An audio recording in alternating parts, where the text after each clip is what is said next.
This is CHSR 97.9 FM here in Fredericton, New Brunswick, Canada.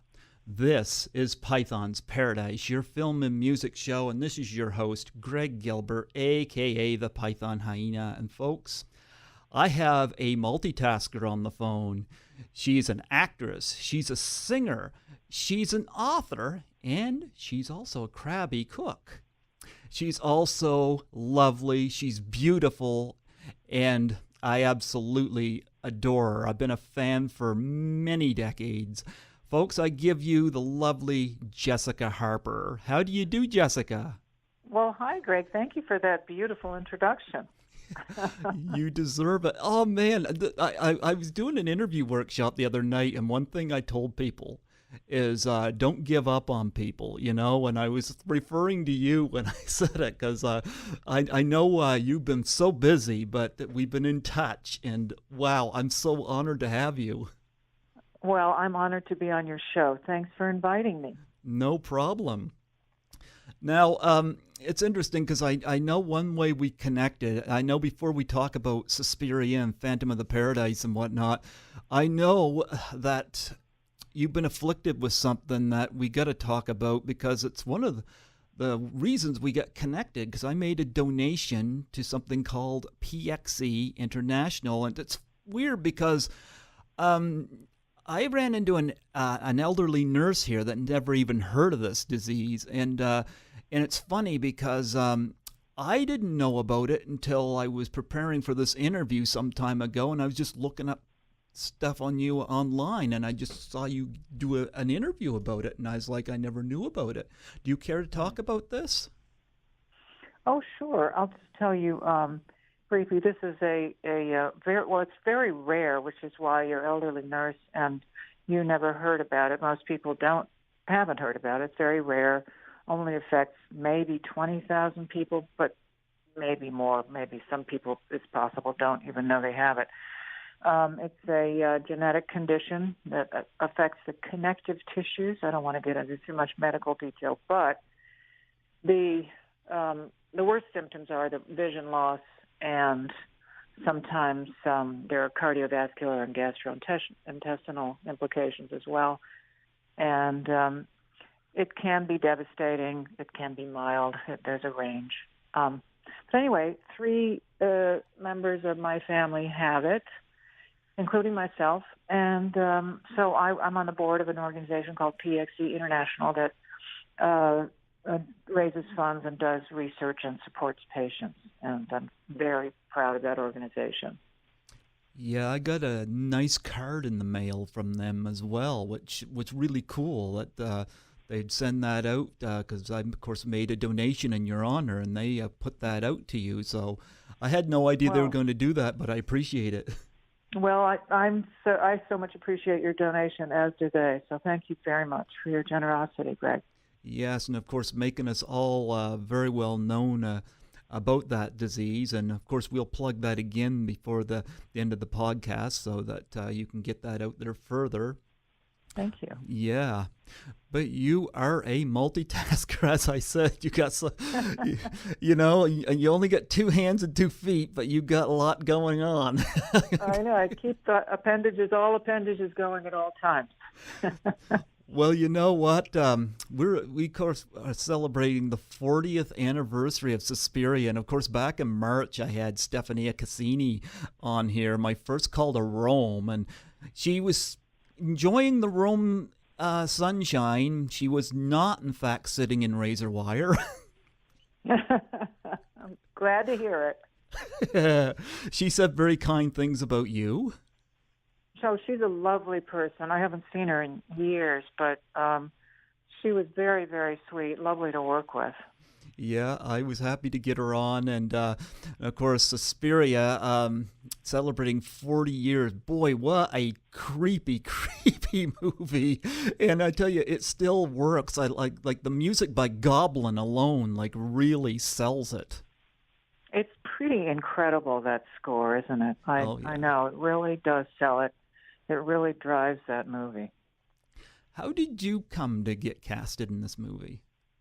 Well, Dario Argento, the director, had seen me in a movie called Phantom of the Paradise, Love it. which some of your listeners may have seen. That movie, it's interesting because when it came out, Phantom of the Paradise, it didn't do very well, but it found an incredible, rabid fan base in Winnipeg, Yep. of all places. Maybe some of your Winnipeg people are listening right now. If so, hello, Winnipeg. I love these people. They're so nice, and they all saw Phantom of the Paradise 1,000 times. But elsewhere in the world, it didn't do quite as well. But now it's got a cult following like Suspiria has. Anyway, he saw me in this movie in which I play. It's like based on the Phantom of the Opera, and I play the heroine. And I guess he just thought that I would be suitable to play the role of Susie in Suspiria, given what he had seen. So we met in Los Angeles, and the next thing I know, he hired me. Very nice of him. Yes. So that's how it happened, really. I gotta say, he made a wise choice. Yeah, you, of course, Suspiria, of course, is going to have a remake come out next year. I've heard Dario Argento is not a fan of that decision. What can you tell us about the remake coming out next year?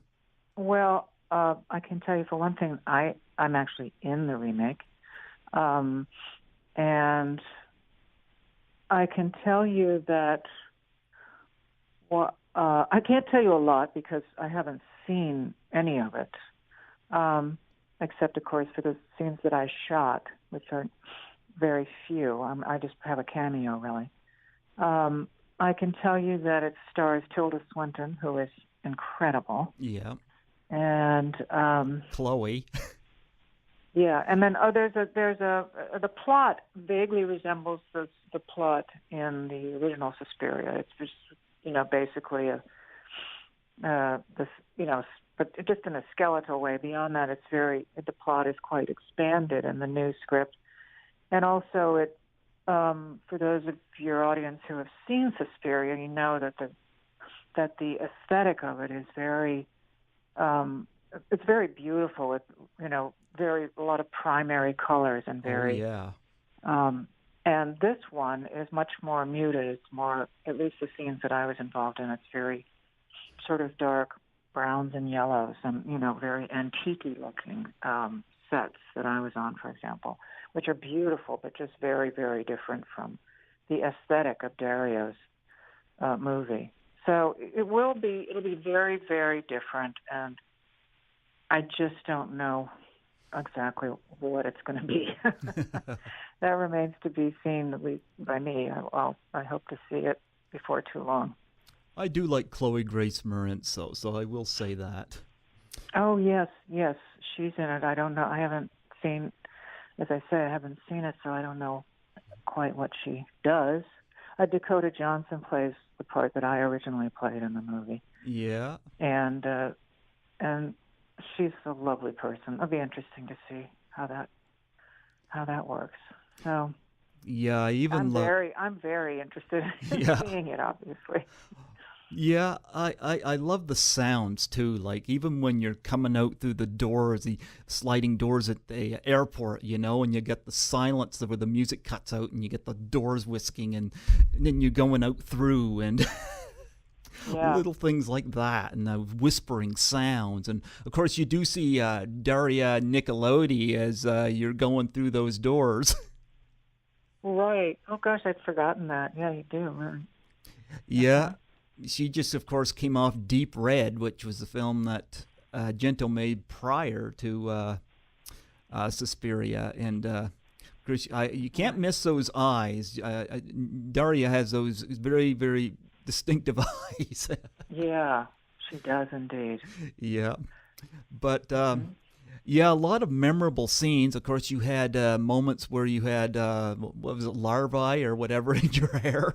Oh my God, that was the worst. I mean, it wasn't. Of course, yeah. There's this scene for those who haven't seen it where these like maggots, I guess, Yeah. all from the ceiling, these little wiggly white worms. So one day I was on the set. We were getting ready to shoot that scene, and Dario walked up to me, and he was carrying a little brown paper like a sandwich bag.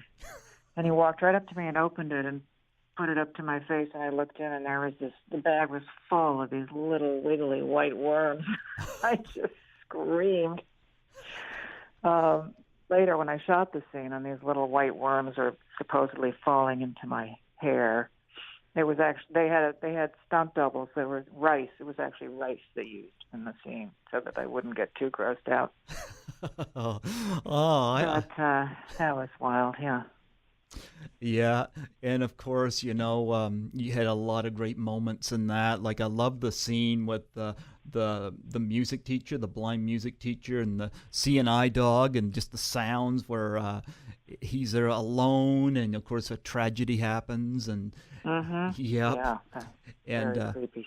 Joan Bennett, Yeah. of course, playing the headmasters. Oh, yeah, she was wonderful. Any She was particular? a good... Yeah. What? Oh, I was going to say, what would you going to say? Oh, I was just going to say something about Joan Bennett. I loved her. She was such a wonderful person. And, of course, such an icon of the movies from the 40s and so on. And so I just thought she was very, very cool. And, In reality, how long would it take for you to get out of that place? to get out of that, you mean like at the end where I had to get out of the house? No, how many accidents would have to happen before you decide, you know what, I'm gonna wait till we get this place. I see. Yeah, maybe I should rethink this whole thing. Go somewhere else to learn to dance. Yeah. Yeah, I know. You'd think I would have thought of that. What was the most difficult scene to scene? Was it the larvae scene, or is there anything? Oh no, the scene at the very end of the movie where you have to run out of this building, and the building is basically exploding, and the glass is flying and furniture is moving around the room, and walls are crumbling, and that was the most difficult because I was literally running through these hallways with it while they were self-destructing, and I didn't know. I mean, it could have been dangerous, although the stunt coordinator assured me that it wasn't. Still, it made me kind of nervous.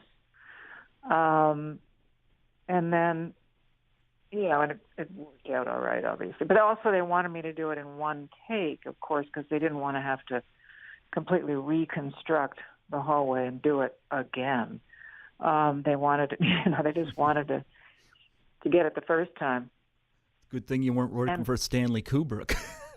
I know, right? We would have been there for months, and over again. Yeah. And of course, you mentioned you dance in the film, and of course, you dance in Phantom of the Paradise. I love that dance you do in Phantom of the Paradise, where you do that solo and you do that little spin around where you go. Oh, yeah. Some people call that the chicken dance. Yeah, that was fun. Where you had the hat on, you whipped your hat off, and you did that little spin. I whipped my fedora into the crowd. Yes.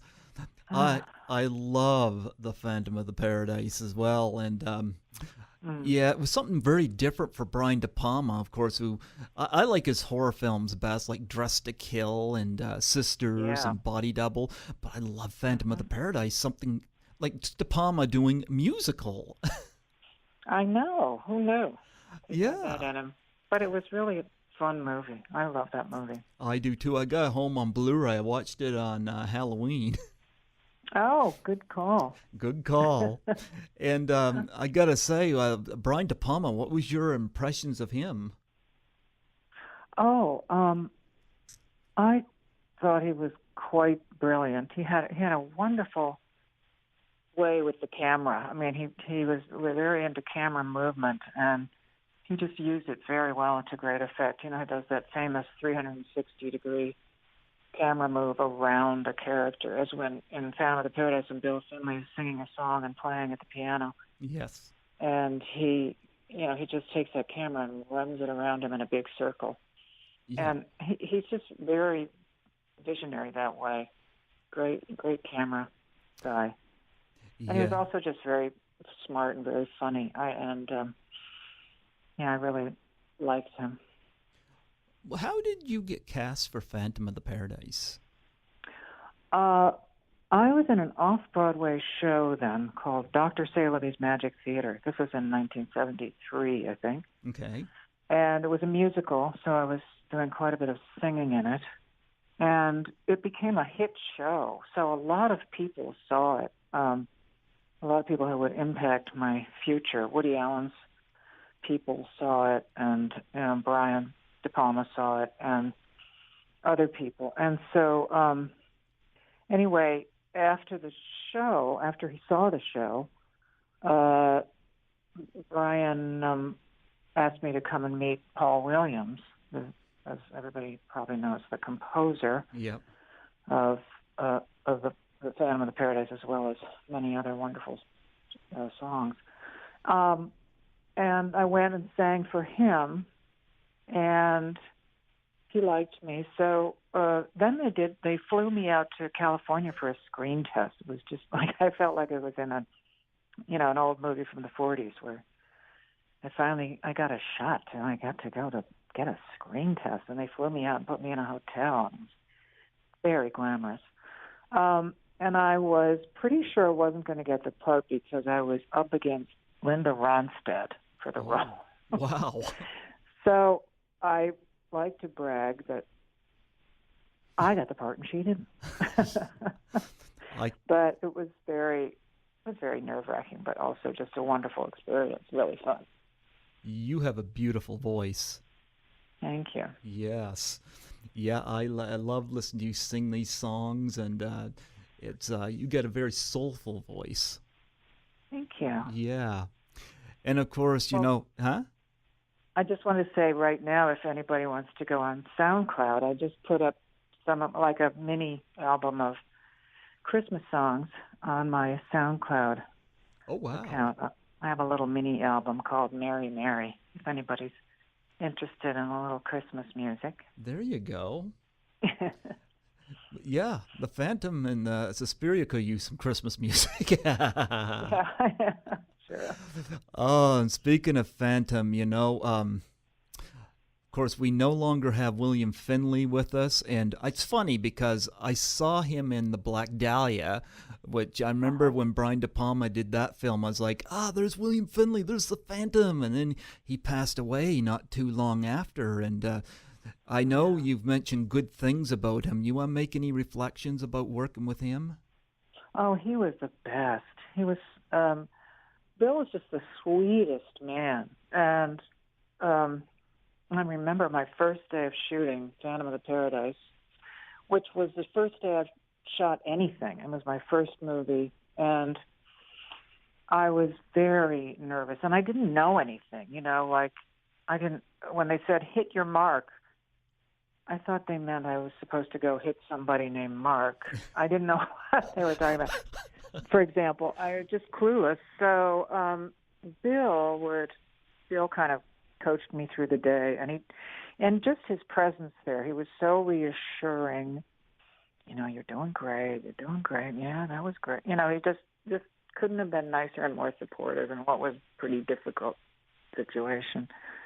He was my comrade. Yeah, especially when he put that costume on, that phantom mask. He kind of looked like John Lennon in that film, didn't he? I guess, yeah. Yeah, and very comedic in his appearance in that film, the way he delivered his lines, and I love the climax. Oh, the climax was fantastic, Yeah, it was kind of great, wasn't it? Mm-hmm. Well, during the climax, I won't give that away, I'm always watching one guy in particular, and you see him throughout the concert scenes as well, when he's the Phantom struggling on the ground, and crawling towards you, and you got this one guy you see that just seems to be cluing in what's going on, and you see him stand up, and twirl around, and claps his hands, and I think he's one of the production crew or something. I think he was or something, but I'm always watching him because he's like, Is this an actor? Oh. Oh, that's funny. He's got blonde hair. I'm not sure I know who you mean. The I'll guy's go got. back and look at. Oh yeah, he's got blonde hair, and you see him with that Oh, poke. I know who you mean. Yeah, the guy with the blonde hair. I can't remember his name, but yes, I know exactly who you mean. I always see him, and I like watching him there in that final scene because it's like, he's trying to figure out if this is an act, and he just starts dancing there at the end. Goes along with it. I love that. But and of course Paul Williams playing Swan. It's funny. Because after he played Swan, he went on to do Smokey and the Bandit. And, of course, the first time Burt Reynolds sees him, he laughs at him. It's like, what a step down from a higher power. Yeah, right. I never saw that movie, but Paul's a fun actor. He really he's a very intelligent actor. Very funny. Oh, yeah. You've never seen Smokey and the Bandit? No. Oh. He was just in Baby Driver, by the way. You know what? I'm just going to bring that up. I went and saw Baby Driver at the theater twice. And I remember he was given this great monologue comparing guns to various meats. And I was like, wow, it's Paul Williams, and he still looks cool. He still dresses snazzy, Yeah. Cool. Well, because Edgar Wright, who directed Baby Driver, is a huge fan of Phantom of the Paradise. Oh, wow. And, he's hosted screenings of it in London and stuff. I mean, he's like really a fan, super fan. Now, when's he get you in a movie? When's he going to get you? I know. There wasn't a part for me in Baby Driver, but I'm hoping someday he'll put me in a movie. I want to see you in more movies. Oh, thanks. Yes, I actually went and saw Minority Report because I found out you were in it. Oh, good for you. Thank you. You're welcome. That's an interesting movie. Yeah.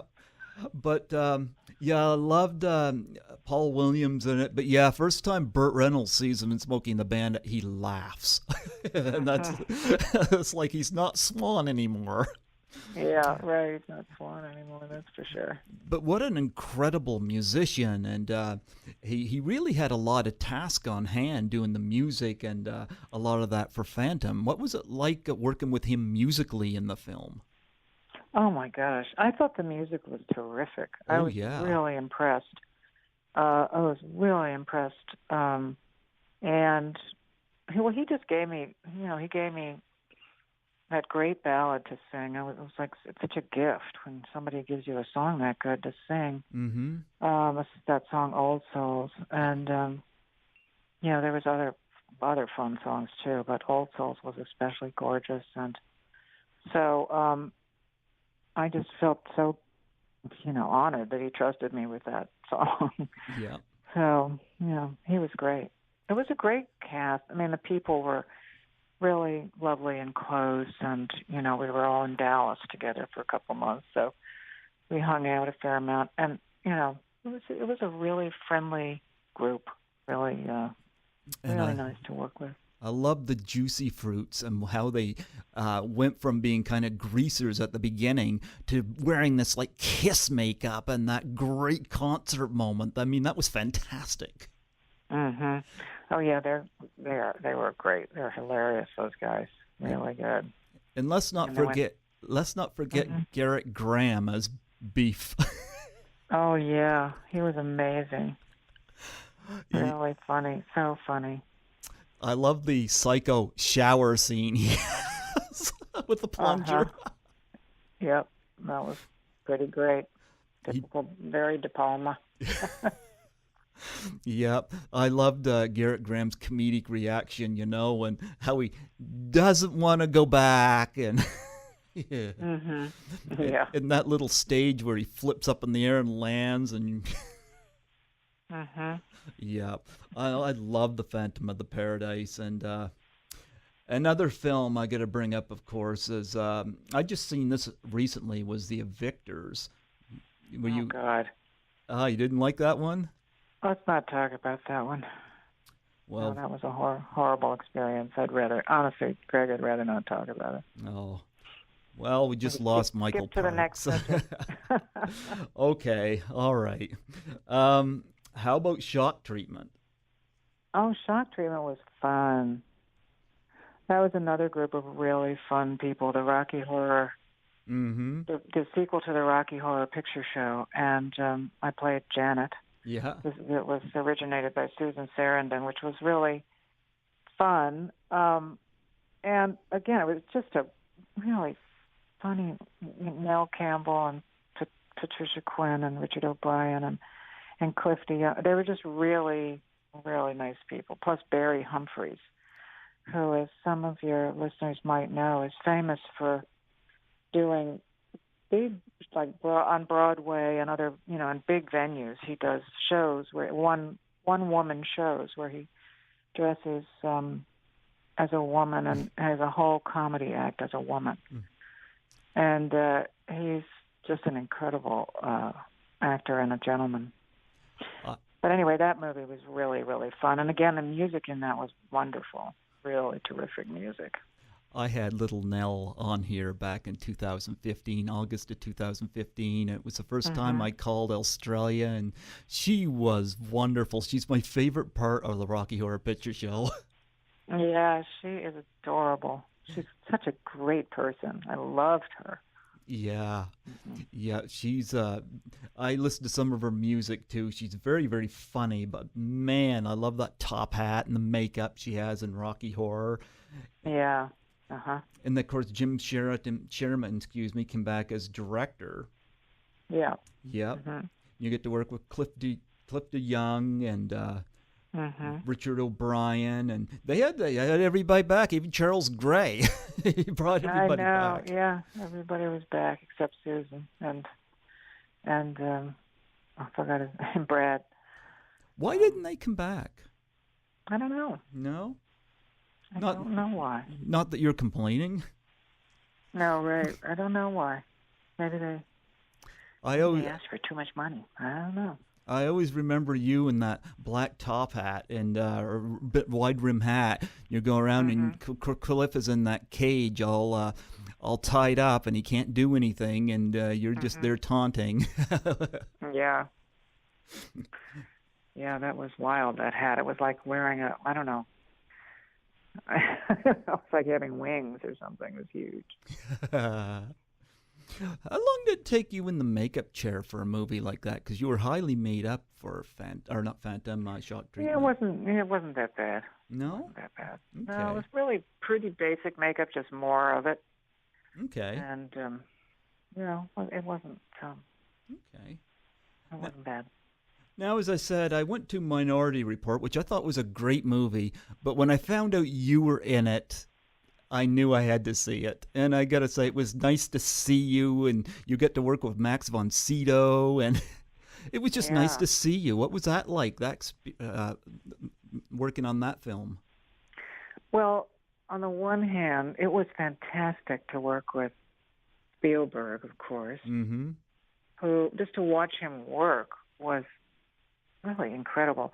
He was at that time just so, he'd done so many movies. He was such a pro, and he's so great at getting the perfect shot very quickly. He knows exactly what he's doing. And that was really fun. Plus, he's a really nice guy, nice man to work with. Physically, it was the worst day of shooting I've ever had in my life. Oh, why? Because I was getting drowned, and I had to spend most of the day in a tank of water, being shoved underwater and dragged around, under the water. And that was extremely difficult physically. I got water up my nose. I got water everywhere. And by the end of the day, I was pretty grateful that the day was over. But again, I'm so happy to have had the chance to work with Stephen and, Max von Sydow. Yeah, you worked with Max von Sydow, and of course Tom Cruise in that as well. That had a really good ensemble cast. Yeah, great cast. Yeah. A few other movies I do want to bring up. You worked with Woody Allen in a couple of movies. What was it like working with him? Well, he makes often makes very good movies, not always. But so again, it's great to it was such a great opportunity to be able to work with somebody at his level, who's obviously such a brilliant auteur, and just to see how he works and to be a part of something that. I mean, I happen to really like that. Not everybody likes Stardust Memories, but I thought it was kind of great. I was also in Love and Death. Yeah. Which was your favorite of the two? Really fun. What? Which was your favorite of the two? Oh, they're so different. I mean, Love and Death was just funny and goofy. Mm-hmm. And the other one was much more sort of like Manhattan. It was, it was black and white and more, it just it had such a different quality. It's hard to compare the two. Yeah. Yeah, got to work with him a couple times. And, of course, you did Pennies from Heaven. You got to work with Steve Martin, and I think Bernadette Peters was in that, both of them from The Jerk. That's right. Yeah, that was a big change from The Jerk, I'll tell you. Any memories Much of more that? serious-minded movie. Yeah. Any memories from Pennies from Heaven and working with Steve? Well, Steve was amazing because, I mean, he's just a really lovely guy, but he didn't know, he had no idea how to tap dance when he got the part, and so he had to learn from scratch how to tap dance, and to tap dance so well that you wouldn't know that he never did it before. And he did it, and he was incredible. He was called upon to do that a fair amount in the movie. Do you know how to tap dance? Pardon? Do you know how to tap dance? I know 2 steps, but but luckily I wasn't required to do that in the movie. And but so he's really, I mean, he's just obviously extremely disciplined and willing to take on big challenges. I really admire the way he continues to do that in his life. Now he has he's written a Broadway play that just opened called Meteor Shower with Amy Schumer. Mm-hmm. And before that he did Bright Star. He wrote a musical for Broadway, and he writes books. He keeps challenging himself even now. But Pennies from Heaven was a very risky big step for him. So I really admire him for taking that on and for continuing to take on such challenges. And you did My Favorite Year with Peter O'Toole. Mm-hmm. What was your experience like on that? That looks like an interesting film for you to do. Well, I love that movie. I think it's very funny. And I love the era, it takes place in the 50s. Mm-hmm. For those who haven't seen it, on the behind the scenes on a 1950s live TV variety show, and Peter O'Toole plays a drunken guest star and on the show. No, I'll never forget when I walked onto the set the first time, and there was Peter O'Toole. There was Lawrence of Arabia sitting there. I was so intimidated. He was still so gorgeous, and incredible presence in the room. Very intimidating. But as far as I know, a gentleman. How do you prepare yourself to work with somebody like that? I don't think you can really. I mean, you just jump in and try not to get overwhelmed by who you're talking to. Yeah. In the last film I want to bring up that I have listed here is, of course, Big Man on Campus. Okay, that's another one I don't want to talk about. Oh, okay. Well, I just know you worked with Cindy Williams and that, and okay. Yeah, I don't want to talk about that film. Okay. No, that's all right. I had no idea. I know there's sometimes films people don't want to talk about, and that's okay. Mm-hmm. But I do want to talk about your music. You got 2 daughters that are into music as well, don't you? Well, one of them is into music, and one of them is into the theater. Okay. My younger daughter is a singer-songwriter, and I think I don't think I'm saying it just because I'm biased. I think it's actually true that she's terrific. She's really has a beautiful voice, and she's writing material that's gorgeous. It's like neo-folk, kind of like in the vein of Joni Mitchell, but she has her own unique twist and her own beautiful voice. My older daughter works in theater production in New York. She works at a company called the Manhattan Theater Club, and she develops material for that organization. Well, if she has a voice like her mom, I'd say she's a pro. Thank you. Well, she has a very different kind of voice, but it's beautiful. She has a higher voice. I have a kind of a low voice. She has more of a soprano. It's beautiful. Just out of curiosity, do your daughters have any favorites of your movies? That's a good question. I don't know. My one daughter saw Suspiria recently, and she said, "quote unquote," that was cool. So I guess that passed muster. I don't know. I can't answer that question. I don't know. I don't know what their favorite movie is. And of course, you've done a number of albums directed at children. I don't know how many albums you put out. How you got that on hand? Oh, I did 7 albums Okay. of material for it's family material technically, or 6 actually, and the other album is a Christmas music album. Okay. Mm-hmm. Now, what made you go into this? Well, I was always a songwriter. I've written songs for Bette Midler, among other people. And when I had my children, I was crazy about my kids and crazy about being a mother. I loved it, and I just got inspired by them and by being a mother to write music that was what I really wanted to do was write some music that was okay, appropriate for children, but not annoying like most. I hate to say it, but most children's music can be really irritating. And I wanted to write something that was both kid and parent friendly. So that was my goal. So I tried to write, sophisticated music and just keep the lyrics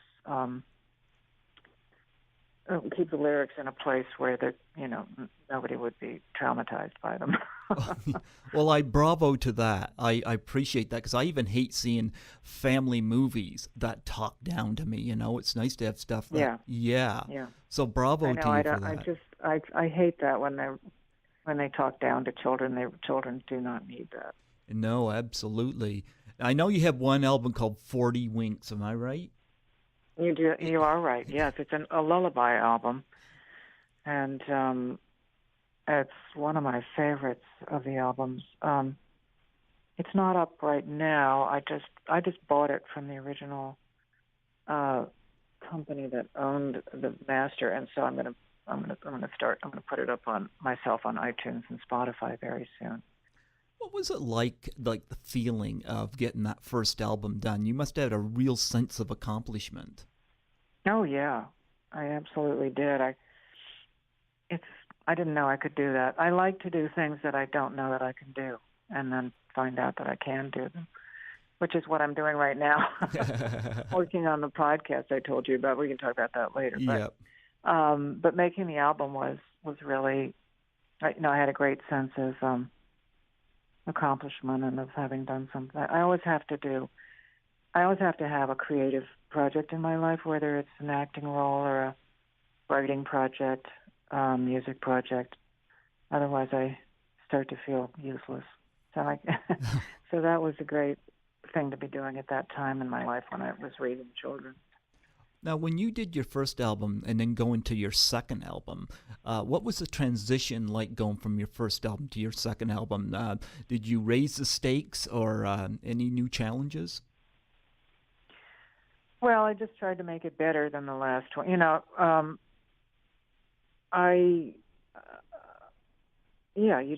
just try to aim higher every time. Mm-hmm. and make it something that really is artistically rewarding for yourself, and hope that other people agree, And so that's all. Just as I said, just make the next album better than the first one, than the one before it. Well, you've got a beautiful voice. Where can people hear your music now? Well, as I think I mentioned, I have right now on SoundCloud. Yeah. I have a mini album of Christmas music. It's called an album called Mary Mary. Okay. Also on iTunes, there are several albums. One is called, I think it's my favorite album. It's called Inside Out. There's a lot of great stuff on that one, I like to think. There's another album called Rhythm in My Shoes. And there's another one called Hey Picasso. Okay. And then I make appearances on other albums and soundtracks. If you go to iTunes, it'll pop up all kinds of things. I'm also, as I mentioned, I'm doing a podcast right now, which is a memoir of my childhood, and I do a lot of singing in this podcast. Oh, yeah, you got a podcast coming up, and of course, I've known about this podcast through talking to you before, and yeah, that's coming up next year. What was it, the process like in getting a podcast up and going? Oh, it's just been incredible. Again, it's talking about challenging yourself and doing something you never did before. I've been working on it now for over 2 years, and because it's a limited series. It's only 10 episodes, and it tells the story of growing up in Winnetka, Illinois. And the title of the podcast is Winnetka. Okay. And it's about a childhood in the 50s and 60s and what the various family dynamics that impacted that childhood. And as I say, there's lots of original music incorporated in the story and lots of recordings with my siblings and my mother to tell our story. Oh, wow.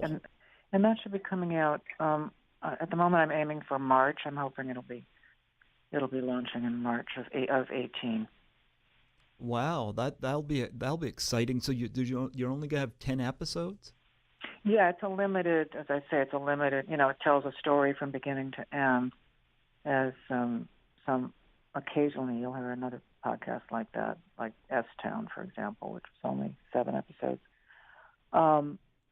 So unless there's a season 2, which takes us further into my life story, that I don't know about that. So yeah, just 10 episodes. I'll probably launch them all at once, so if somebody wants to binge listen, they can.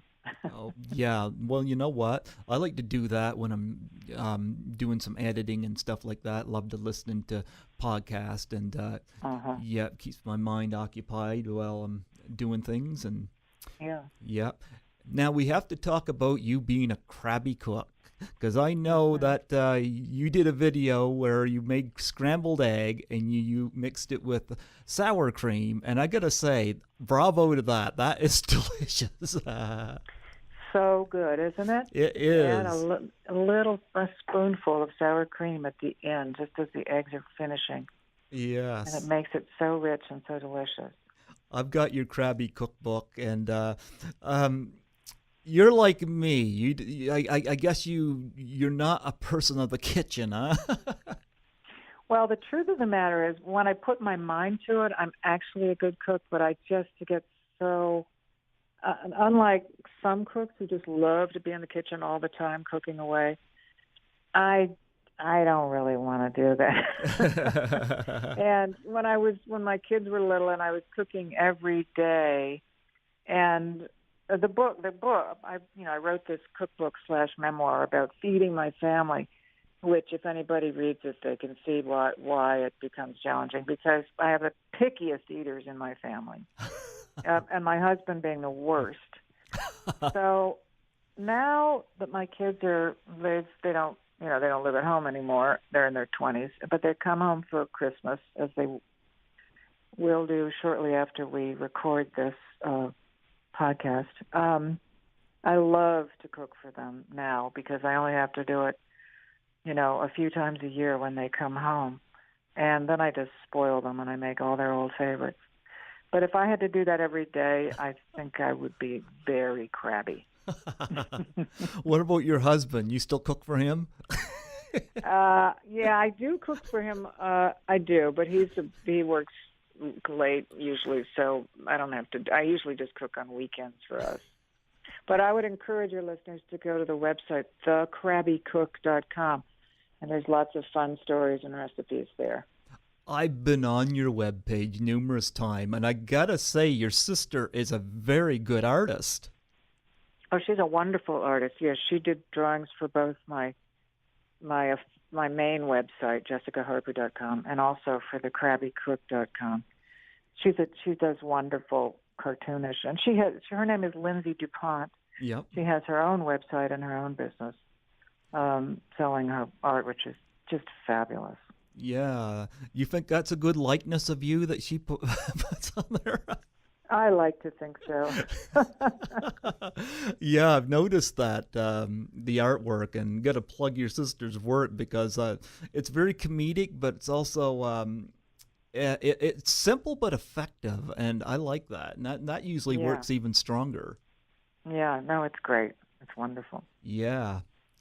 Well, we got to go back again with PXE. We want. I promised you we'd talk once again about that, and I know you get. I've read your procedures about this, and I would hate to have it, but I know you described it as Clockwork Orange. Yeah, it is a little bit like Clockwork Orange. Yeah. I don't want to scare your audience, but a lot of people have to do. You have to get a shot in your eyeball every 6 weeks or so. It's not my favorite activity, but you know what? There's a lot worse things that could happen. So that's my maintenance program. Is it working for you? Like, is your vision okay? My vision is not so great, but it seems to be stable, which is a good thing. Yeah. It doesn't seem, at the moment, it's not deteriorating. It's just kind of crummy. But I'm not blind. Unfortunately, my brother, who also has this disease, is blind. Oh, so, that's unfortunate. It can be devastating. Yeah. I've been a little luckier than my brother. That's really terrible. Now, do you get treated with for that in Los Angeles, or do you have to go elsewhere to do that? I do it in Los Angeles. Yeah, there's a great, the Jules Stein Eye Institute, on the UCLA campus is great. I go there. Now, for people that want to support this charity, you want to plug where they can go for that? No, that's so nice of you to ask, Greg. I would like to tell them. They can go to pxe.org, and if they'd like to donate, that's wonderful. If they just want to find out more, that's also wonderful. That website has everything you may or may not want to know about PXE. And I can say for all the people that will hear this, they're very 100% genuine. They even sent me a nice card, and a thank you card for making a donation. And I thought that was really. They're a very bare bones organization. They don't spend a lot of money on anything like, paperwork or sending you mail or any of that stuff. They have a very bare bones staff, and they're very efficient with any donations, and also very grateful. Well, I thought the thank you card was cool because it showed that it meant something, and that's only happened with 2 charities that I've donated to, where they would send a thank you card, and I loved it that they forwarded that to you. They kind of told me that, and I was like, I just appreciated it, but they're very, very, grateful. Yeah. Now, do you do the convention scene much? No, I don't actually. I did one once. But generally no, I don't. Unless I did one because I did it to raise money for my charity, for PXE. Yeah. But other than that, I don't. Yeah, I was talking to somebody on Facebook who learned I was going to be interviewing you, and he said that I forget the name of the actress from Suspiria, Barbara. Barbara Oh, Magnolfi. oh, Yeah. there you go. She ended up canceling on. I guess she canceled on a convention. I don't know what for, but I guess Stephanie Cassini made her convention debut at it. But he said Hmm. that I guess you were asked and you weren't available for it or whatever. But I would think you'd be quite a staple at one of these conventions. I get asked to do them quite a bit, Yeah. um, but I, um, I don't do them. Life is so busy, and I don't find them. I don't know. I don't like doing them, to be honest, that much. So I Okay. don't. Have you ever had anything unusual you've been ever asked to sign? Oh, that's a good question. People brought in like a Phantom of the Paradise helmet, or the helmet that Bill Finley wore when he was, and stuff like that. But nothing I wouldn't say really unusual. Yeah, I People are hear. really nice too. I mean, people are fine. The thing I do like to do, and I just did this recently instead of going to the convention, which I just find is exhausting. I did an online drive recently on my Facebook page to raise money for the Houston Food Bank. Okay. And so what I did was, instead of selling autographed photos or, I told people that if they made a donation to the Houston Food Bank of $50 or more, and were able to send me a screenshot of the receipt from the Houston Food Bank. This was after the hurricane Mm-hmm. devastated Houston, not so long ago. That then I would send them an autographed photograph as an act of gratitude. So I ended up raising, several $1,000s for Houston Food Bank. So that was nice, and that's the kind of thing I would prefer to do if I'm going to sell autographed pictures. I'd like to do that for charity, not for any other reason. Oh, that is fantastic. You know what? And I gave to the Houston cause as well. So, oh, Yeah. actually, yeah, that's a good point. I know not everybody is into the conventions, and some people find them exhausting. So, but yeah, you get a good mindset there, where a charity, you could use it to raise money for a charity. That's a Yeah. fantastic mindset.